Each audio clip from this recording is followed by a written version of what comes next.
बऱ्याच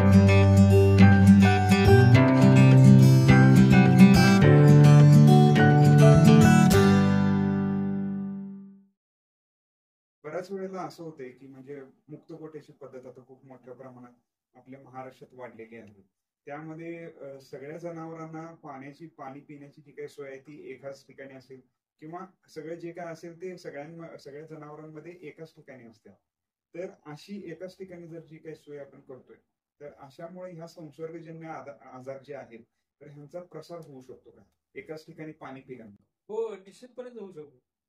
कारण ज्यावेळेस संसर्गजन्याचा अर्थ काय की एकमेकाच्या कॉन्टॅक्टमध्ये एकमेकाच्या संपर्कात आल्यानंतर जो रोगाचा प्रसार होतो त्याला संसर्गजन्य म्हणलं जातं. बरोबर. आणि संसर्गजन्य रोगाचे जे जंतू आहेत ते मुख्यतः हवेतून, पाण्यातून, तुमच्या वैरणीतून अशा किंवा जो पशुपालक जनावरांची काळजी घेत असतो त्यांच्या जरा संपर्क असतो त्यांच्या अंगातल्या कपडे देखील एकदा रोग जंतू आणण्याचं प्रसार करण्याचं काम देखील करत असतात. तर अशामुळं जे पाणी जर एकत्र ठेवत असाल तुम्ही किंवा खाद्य एका ठिकाणी ठेवत असेल आणि अशा वेळेस संपूर्ण जनावरांचा ग्रुप तिथे खात असेल तर हे संसर्गिक रोगाच्या दृष्टिकोनानं योग्य नाही.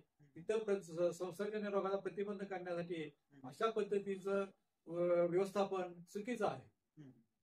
यासाठी जिथं संसर्गजन्य रोगानं जनावर आजारित आहे त्याला प्रथम आयसोलेट करणे, इतर आरोग्यदायी जे निरोगी जनावर आहेत त्यांना एका बाजूला ठेवणे आणि निरोगी जनावरांचा आणि आजारी पडलेल्या जनावरांचा संपर्क न येईल अशा दृष्टिकोनातून व्यवस्थापन ठेवा.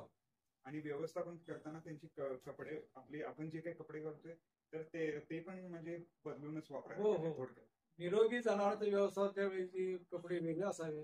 बरोबर. आजारी जनावरांच्याकडे व्यवस्थापन करताना ते कपडे वेगळे असावेत. एकमेकाच्या साईडचे कपडे घालून एकमेका बाजूला जाऊन व्यवस्थापन करणे टाळावे.